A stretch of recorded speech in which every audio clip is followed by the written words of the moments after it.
drag me to hell. Sinabihan ko talaga si Senator Amy. Sabi ko sa kanya, kung hindi kayo tumigil, huhukayin ko yung tatay ninyo. Itatapon ko siya sa West Philippine Sea. Ganito ang mga binitawang salita ni Vice Presidente nang matanong ng media tungkol sa pagkasira ng relasyong Duterte-Marcos. Matatandaang si dating Pangulong Rodrigo Duterte ang nagpalibing sa ama ni Bongbong Marcos na si dating Presidente Ferdinand Edgerlin Marcos sa libingan ng mga bayani. Ayon din kay VP, totoong naggamit lang siya ni Marcos para manalo sa eleksyon. Tatakbo lang sana raw siya ulit bilang mayor ng Davao, pero kinumbinsi siya ni Senadora Amy Marcos na tumakbong bisi ng kapatid. Sabi niya sa akin, pwede ka ba tumakbong Vice President? Sabi ko, bakit mo ako nire-request ngayon na tumakbong Vice President? And I'm happy that she was honest enough to say, kasi matatalo kami ni Lenny kung hindi mo dalahin ang Bisaya. Magamit. Yes, clear naman yun. Para mapapayag daw siya noon, may dalawang bagay siyang hiniling. Ang mamuno sa Department of National Defense at suportahan ang kanyang air travel expenses para regular na makauwi sa kanyang mga anak sa Davao. In fairness, hindi siya yung nag-umindi sa DND. Pero naghimutok si VP na hindi binigay ang air travel request. Sabi ko, supportan mo yung air travel ko. Sabi ko, di na nangyari yun. Pinilit namin, hindi na natupad yun.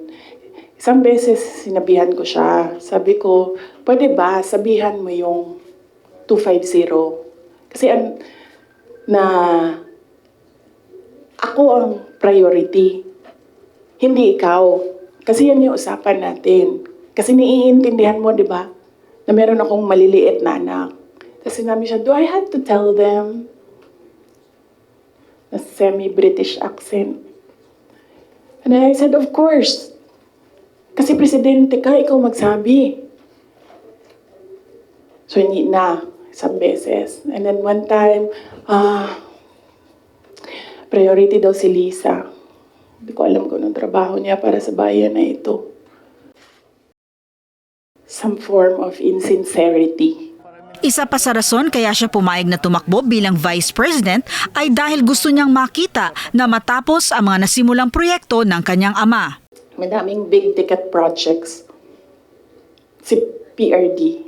Sa build. At that time, na gusto ko sana makita na magawa para sa bayan. Kasi hindi natapos. Kasi kulang nga talaga ang 6 years. Naisip din niya na kung hindi siya pumayag sa pagkabisi at nanatiling mayor na lang, alam daw niyang pahihirapan siya. Imagine nyo, kung mayor ako, tapos hinahabol nila ako ngayon.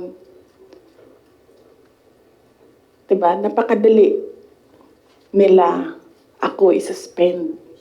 Napakadali nila ako kasuhan. Napakadali nila ako tanggalin sa pwesto as mayor.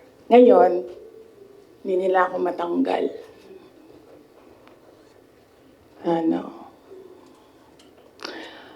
They can drag me to hell.